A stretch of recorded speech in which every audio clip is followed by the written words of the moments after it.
Mister Karna, what is my kingdom saying? യജമാനെ, ഈ ദൈവഭാഷയൊന്നും എനിക്ക് മനസ്സിലാവില്ല. ഞാൻ നിങ്ങളെ പോലെ കോൺവെന്റിലൊന്നും പഠിച്ചിട്ടില്ല. മരത്തിന്റെ അടിയിൽ ഇരുന്നാ പഠിച്ച്. പക്ഷേ എനിക്ക് മനസ്സിലാവുന്നത് വെച്ച് യജമാനൻ എന്ത് പറയും, ജനങ്ങൾ എന്ത് പറയുന്നു എനിക്ക് പറയാൻ പറ്റും. ഭരണം പോലെയല്ല എല്ലാം ഉണ്ടാവുക. യജമാനൻ എന്ത് പറയുന്നു അതല്ലേ ജനങ്ങൾ സ്വീകരിക്ക. അത്രയേ ഉള്ളൂ. കൊടുത്ത് ജീവിക്കുക യജമാനെ. ജീവിക്കാൻ പഠിച്ചവനാടാ നീ. അങ്ങയുടെ കടാക്ഷം കൊണ്ട്.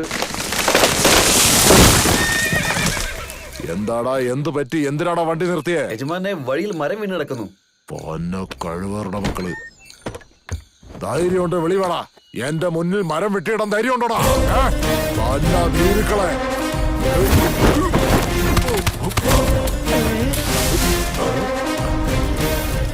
അയ്യോ എന്റെ അമ്മോ, ഇന്ന് ഭീമറാവിന്റെ കഥ ഇവര് കഴിക്കും. ഇനി ഭുജങ്കരാവിന്റെ അടുത്ത് ശരണം പ്രാപിക്കാം. ഇനി ഇയാൾ എനിക്ക് ഒരു പരിചയമില്ല.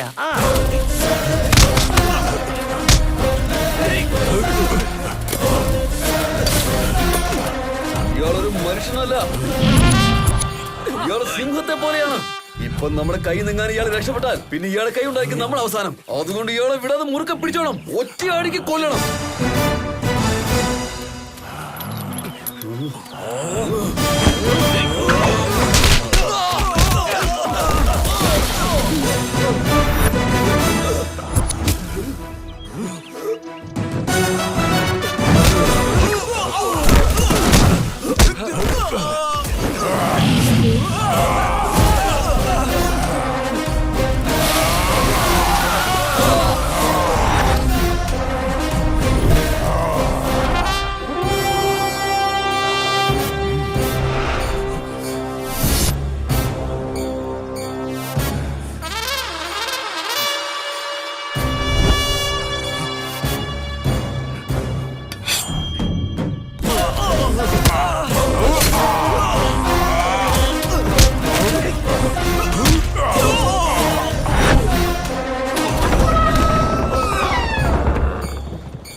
മീരാബായ്, അയ്യോ, ഇതെന്താ പറ്റിയത്?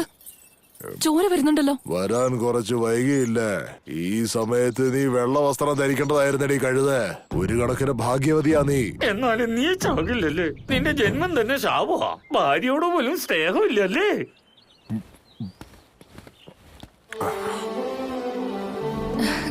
വാ. നമസ്കാരം മഹാറാണി. മോന്റെ പേരെന്താ? മല്ലേഷ്. മല്ലേഷ്, കേറി വാ. വയറ് നിറയെ ആഹാരം കഴിക്കാം. വളരെ സന്തോഷം. വാ. എണ്ണം കേട്ടവളെ, നിനക്കൊരു വിവരമില്ലേ? അവര് താഴെ ഇരുത്തി ഭക്ഷണം കൊടുക്കടി. ശരി ശരി, അങ്ങനെ തന്നെ ചെയ്യാം. രാജാവ് ഇരിക്കേണ്ട ഇടത്താഴോടി അവനെ ഇരുത്തുന്നേ.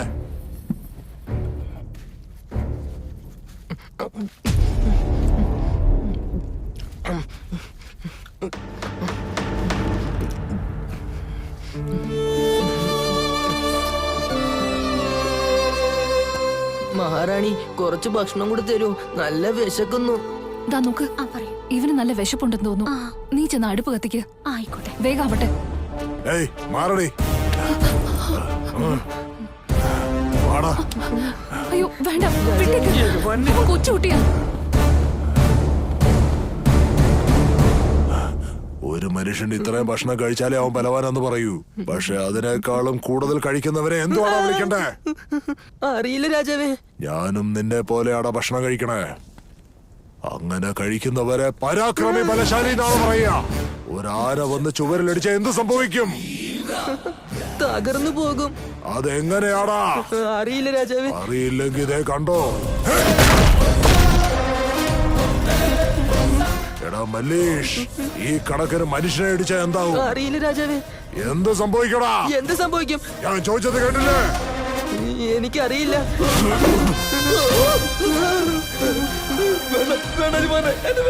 എന്ത് സംഭവിക്കും ഇടിച്ചാൽ?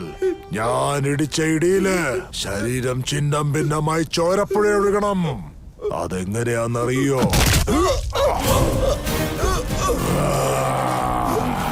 ഭുജങ്കറാവ് വായിച്ച ആളാണെന്ന് മനസ്സിലാവില്ലെന്ന് വിചാരിച്ചോ?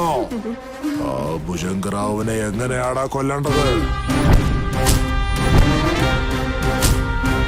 അവനെ കുത്തി കുത്തി കൊല്ലണം രാജാവേ. എന്താടാ പക എന്റേതാണേലും അതിന്റെ വാശി നിന്നിലാണല്ലോ. ഭക്ഷണം തന്നില്ലേ രാജാവേ? നീ ആള് കൊള്ളാലോടാ. ഒരു നായേക്കാൾ കൂറുണ്ടല്ലോടാ നിനക്ക്. നീ കൂടെ വേണം, എന്റെ കൂടെ തന്നെ വേണം, എന്നേക്കുമായി എന്റെ കൂടെ വേണം. രാജാവേ അവനെ ഇപ്പൊ തന്നെ കൊന്നേക്ക രാജാവേ. എന്നെ പോലൊരു ബലവാന് എപ്പോഴും ഒരു എതിരാളി ഉണ്ടാവണം. ഇല്ലെങ്കിൽ ഞാൻ ദുർബലനായി പോവും. പക്ഷെ അവനെ കൊല്ലാനുള്ള ശരിയായ സമയം വരും. മനസ്സിലായോ? മനസ്സിലായി രാജാവേ.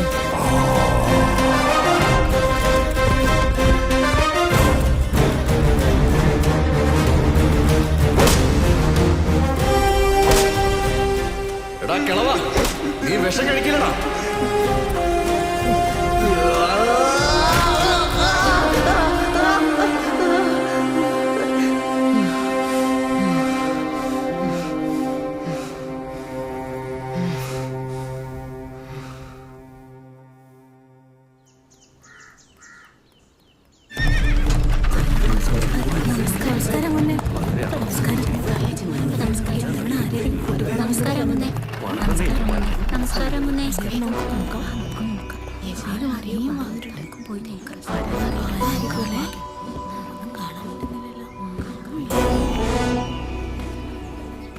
നവവധുവിന് കൊട്ടാരത്തിലേക്ക് ഇറങ്ങാം. പുറത്തേക്ക് വാ. ഇതാണ് നമ്മുടെ കൊട്ടാരം. എന്ത് പറ്റിയടി?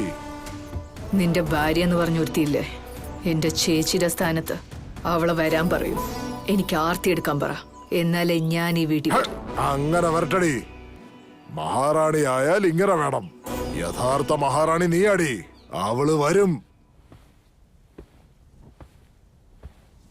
ഏയ് മീരാബായ്, എന്റെ ആദ്യ ഭാര്യയെ, നിനക്കൊരു അനിയത്തി വന്നിരിക്കുന്നു. സ്വന്തം അനിയത്തി അല്ല, എന്റെ ജീവിതം പങ്കുവെക്കാൻ വന്നവളാ.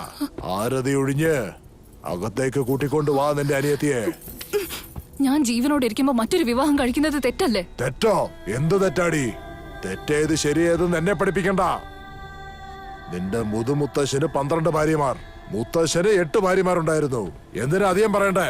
നിന്റെ അച്ഛനില്ലായിരുന്നു 5 ഭാര്യമാർ. പക്ഷെ എനിക്ക് 2 ഉള്ളൂ. അത്രയെങ്കിലും ഞാൻ ചെയ്തുകൂടെ? ഞാൻ സമ്മതിച്ചില്ലെങ്കിലോ?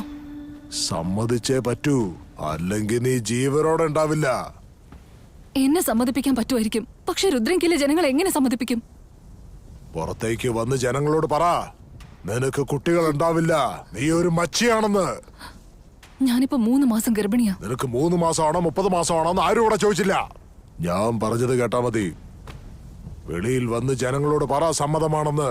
അല്ലാതെ എനിക്കുള്ളിൽ ഒളിഞ്ഞു കിടക്കുന്ന ഭീംറാവിനെ എന്നെ കൊണ്ട് പുറത്തേക്ക് എടുപ്പിക്കരുത്. മനസ്സിലായോ?